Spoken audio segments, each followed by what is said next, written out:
बहुत बहुत बधाई इंटरव्यू देने के लिए। Thank you. आपका नाम क्या है? आप थोड़ा सा अपने बारे में बताइए, आपका एजुकेशनल बैकग्राउंड क्या है, कहाँ से बिलोंग करते हैं आप? So my name is Divyan Matthew. I belong to Kerala. This is my second attempt in UPSC and it's my first interview. My background is in economics and my optional is sociology. And my interview experience has been very pleasant. Okay, कैसा रहा? क्योंकि ये आपका first interview था। First interview में देखा जाता है ये थोड़ी सी नर्वसनेस होती है, थोड़ी सी घबराहट होती है। तो इंटरव्यू से पहले आप कैसा फील कर रही थी? बहुत नर्वस नहीं फील किया था इंटरव्यू के पहले, क्योंकि मैं प्रिपेयर्ड थे, मॉक्स भी दिए थे, तो वो काफ़ी अच्छा रहा। और इंटरव्यू के एक्सपीरियंस भी, रियल इंटरव्यू भी बहुत ही कॉर्डियल और फ्रेंडली रहा है, तो घबराने की कोई ज़रूरत नहीं है। ओके, जिस तरह के सवाल के आप एक्सपेक्ट किए थे उसी तरह से आपको पूछेगा? तो मेरा बोर्ड दिनेश दत्ता सर का बोर्ड था, तो उन्होंने काफ़ी सारे डाफ्ट बेस्ड क्वेश्चन ही पूछे, तो बहुत कंफ्यूजन नहीं हुए। पर you have to be prepared for everything, क्योंकि करंट अफेयर्स भी पूछ सकते हैं कोई और बोर्ड, तो सभी के लिए प्रिपेयर्ड होना है। पर मेरा तो बहुत फ्रेंडली रहा है। ओके, ज्यादातर सवाल कहाँ से पूछेगा? डेव बेस्ड था या फिर करंट इश्यूज पे बात हुई है? अभी जो भी चीजें चल रही है, इलेक्टोरल बॉन्ड या फिर इलेक्शंस के बारे में कोई सवाल? तो मेरा इंटरव्यू में बहुत सारी करंट अफेयर्स क्वेश्चंस नहीं थे। उन्होंने काफ़ी सारी चीज़ें मेरी डाक से लिंक किए, मेरी ऑप्शनल सोशियोलॉजी से लिंक करके आज की रेलेवेंट चीज़ें पूछे। बहुत कंट्रोवर्शियल क्वेश्चंस भी नहीं पूछे गए। मेरी होम स्टेट का क्वेश्चंस था और मेरी हॉबीज़ के बेसिस में क्वेश्चन था, तो काफ़ी डाक बेस्ड। अच्छा, हम ये जान पाए कि आप ये जो जर्नी आपकी यूपीएससी कब से शुरू की थी और क्या क्या चुनौती आपको आई है प्रिपरेशन के दौरान? तो मेरी स्कूल टाइम से मैंने प्रिपरेशन जारी रखी है। ये बताएंगे कि आप कब से तैयारी शुरू की थी और क्या क्या चुनौती मतलब आपके प्रिपरेशन के दौरान आई है? मेरी प्रिपरेशन तो स्कूल टाइम से शुरू हुआ था कि मैंने ह्यूमैनिटीज़ लिया था स्कूल में, और उसके बाद इकोनॉमिक्स भी पढ़ाई, ग्रेजुएशन की थी, तो वो सारी सिविल सर्विसेज में मतलब पहले से ही मतलब ये ड्रीम था, राइट? हाँ, स्कूल टाइम से ये ड्रीम था, और मैंने काफ़ी सारे सब्जेक्ट्स उसके लिए ही चूज किया था स्कूल और कॉलेज में। अच्छा। और उसके बाद मेरी पहले अटेम्प्ट में मुझे प्रीलिम्स क्लियर नहीं हुआ था बिकॉज ऑफ सीसैट। पर उसमें फोकस देने से मैं काफ़ी कॉन्फिडेंट थी कि मैं इंटरव्यू स्टेज तक आ सकती हूँ। वो हो भी गया, तो बाकी सब भगवान की बात। ओके, अभी हम बात करेंगे इसी से रिलेटेड। जैसे कि आपने बताया कि पहले अटेम्प्ट में सीसेट की वजह से आपका रुक गया था, राइट? तो इस बार का जो प्रीलिम्स हुआ इसमें भी सीसेट का काफी टफ पेपर आया है, फिर भी आपने क्रैक किया है ना? तो क्या स्ट्रेटेजी थी आपकी, क्या कहना था? तो मैं बोलूँगी कि आप प्रीवियस ईयर क्वेश्चंस को जरूर देखिए, क्योंकि उससे काफ़ी इंसाइट्स मिल जाता है। एग्जाम डिफिकल्ट हो या इजी हो, प्रीवियस ईयर क्वेश्चन से आप कॉन्फिडेंट रह सकते। तो इस बार जब मैंने प्रीलिम्स फेस किया, मैं काफ़ी कॉन्फिडेंट थी कि एग्जाम कैसे भी हो। इवन जीएस की पैटर्न कुछ चेंज हुआ था इस बार, पर एग्जाम हॉल में मैं बहुत कॉन्फिडेंट रही because of the previous year questions. कितने साल की पीवाई की आपने लगाया सीसेट के लिए? काफ़ी 10 साल की प्रीवियस ईयर क्वेश्चंस देखेंगे तो आपको एक पैटर्न मिल जाएगा। तो इसके बाद आप करंट अफेयर्स में भी फोकस डाल सकते हो, पर स्टैटिक पोर्शन जो है वो अच्छे से कवर कर ले, क्योंकि बाकी अपने कंट्रोल में नहीं है। तो जो आपकी कंट्रोल में है, जो स्टैटिक पोर्शन है, तो वो जरूर क्लियर कीजिए। और previous year question. Okay ma'am, क्या आपको याद है कि जीएस पेपर 1 में आपने कितने क्वेश्चंस अटेम्प्ट किए थे और सीसेट में कितने क्वेश्चंस अटेम्प्ट किए थे, और जब आपने आंसर की के साथ मिले तो कितने क्वेश्चन करेक्ट हुए थे? ये सारी चीज़ें मुझे नहीं पता है। पर्सनली मैं फोकस करती थी कि उस क्वेश्चन पेपर की तरह मैं आंसर्स किए थे, क्योंकि I didn't set a perception कि मुझे 80 क्वेश्चंस अटेंड करना है, कि एग्जाम कैसे भी हो मुझे 90 अटेंड करना है। ऐसे कोई प्री कंसीव नोशन नहीं थे। एग्जाम डिफिकल्ट हो तो आपको कम क्वेश्चंस आंसर करना है, क्योंकि नेगेटिव मार्किंग भी है जी। तो मेरे सजेशन ये है कि आप एग्जाम हॉल में जाइए और उस पेपर के अनुसार आपकी ये डिसीजन जो लेना है, कितना आंसर करना है, वो वहाँ डिसाइड कर लीजिए। और सीसेट में भी ऐसा है, क्योंकि कोई डिफिकल्ट पेपर हो तो आप ज़्यादा नेगेटिव मार्क नहीं लाइए, इसी क्वेश्चंस को अटेम्प्ट करिए और बैलेंस रखिए। जैसे कि देखा जा रहा है हर साल जो है सीसेट टफ होते जा रहा है, तो इसके देखते हुए क्या जो ह्यूमैनिटीज बैकग्राउंड के स्टूडेंट्स हैं उनको कोचिंग लेनी चाहिए या फिर सेल्फ स्टडी से भी वो चीज़ें हो सकती है?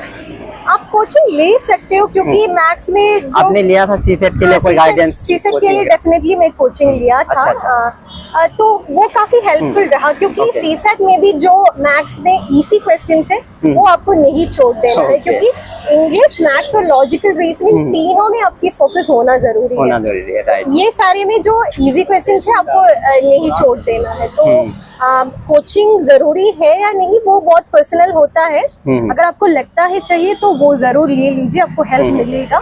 तो ओके मैम, PYQs इम्पोर्टेंट है या फिर मॉक टेस्ट प्रीलिम्स के लिए?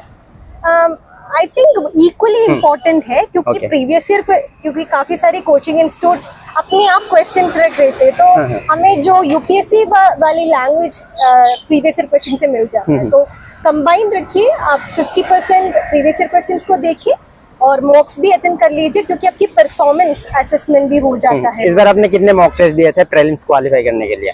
मैं बहुत सारे मॉक्स किए थे क्योंकि अगर ऑफलाइन जाके भी नहीं दे सकते हो तो प्रिंट आउट्स लेके घर में बैठे मैं क्वेश्चन सॉल्व करती थी। तो मैं नंबर नहीं बता सकते पर काफी सारे मॉक्स किए हैं और इक्वली प्रीवियस ईयर क्वेश्चंस भी देखे हैं। ओके मैम, जैसे कि अभी सोशल मीडिया का दौर है, क्या आपने अपने प्रिपरेशन में यूट्यूब की विकिपीडिया, टेलीग्राम वगैरह इन सब का भी यूज किया था?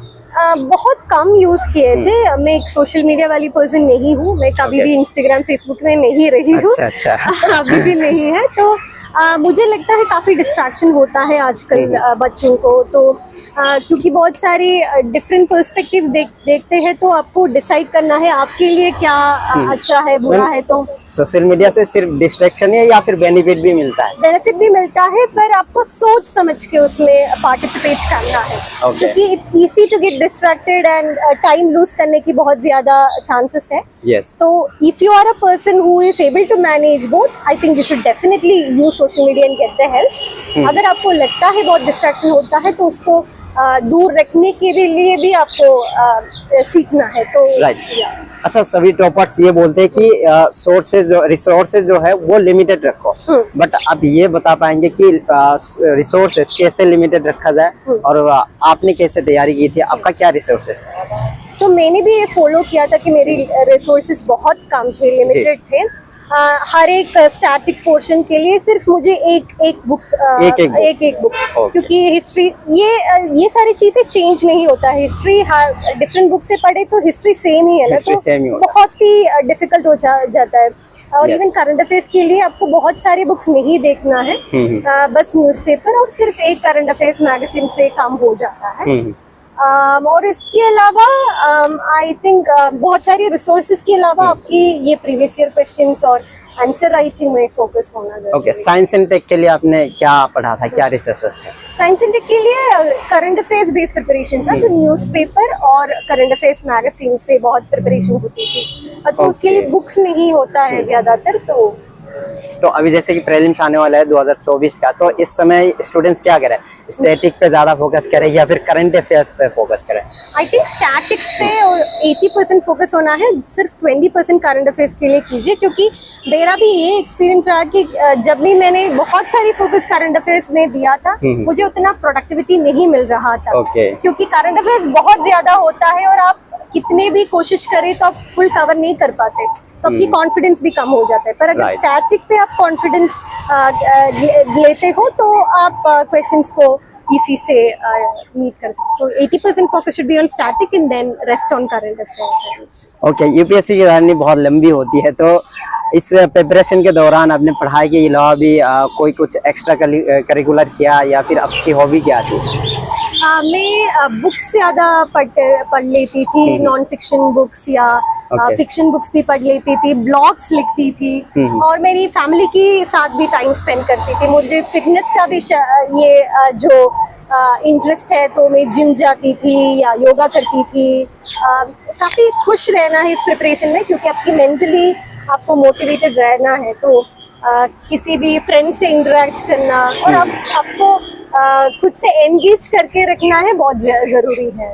ओके, अब से ये लास्ट सवाल है, जो भी एस्पिरेंट्स तैयारी कर रहा है, इस बार प्रीलिम्स में बैठ रहा है 2024 वाला, उनको क्या कहना चाहेंगे इस समय को वो कैसे यूटिलाइज करें और कैसे तैयारी करें? तो मैं अभी बोलूँगी कि आप इतना तो आया है, तो अभी आपको बहुत मेंटली काम रहना है।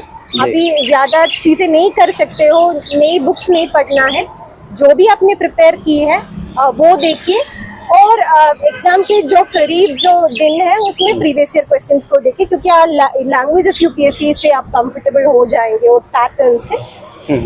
और एग्जाम के दिन भी बहुत काम रहना है, क्योंकि मुझे लगता है कि आजकल की एग्जाम में ये कामनेस बहुत हेल्प करता है other than the preparation that is. Okay ma'am, एक और क्वेश्चन रह गया, ये लास्ट क्वेश्चन ये है कि आप प्रीलिम से पहले बहुत टॉपर्स ये कहते हैं कि शॉर्ट्स नोट्स बनाने चाहिए, आपने बनाए थे शॉर्ट्स नोट्स, और कैसे बनाने चाहिए? प्रीलिम्स के लिए बहुत सारे शॉर्ट नोट्स नहीं बनाए थे, पर मेंस के लिए मुझे वो बहुत फायदा हुआ कि मैंने नोट्स लिखा। तो I would say that note making is very important. Prelims के लिए बहुत सारे नोट्स नहीं बना सकते, पर किसी भी एक सब्जेक्ट में आप वीक हो तो उसमें नोट बना सकते हो, तो ताकि आप रिवाइज कर सके। जो भी टॉपिक या फिर सब्जेक्ट्स वीक है उनमें मतलब डिफिकल्ट है, जो याद करने में बहुत डिफिकल्ट हो जाता है, और सारी क्वेश्चन पेपर में वो आ भी रहा है, तो आपको जरूर वो कहाँ पे स्टिक करके, वॉल्स में स्टिक करके भी आप ले सकते हो। तो पर नोट जरूर बनाइए मेंस के लिए, और इंटरव्यू के लिए भी मुझे शॉर्ट नोट्स बनाना बहुत इम्पोर्टेंट है। चलिए मैम, आपने बहुत अच्छा बताया है, वैल्यूएबल इन्फॉर्मेशन आपने दिया है।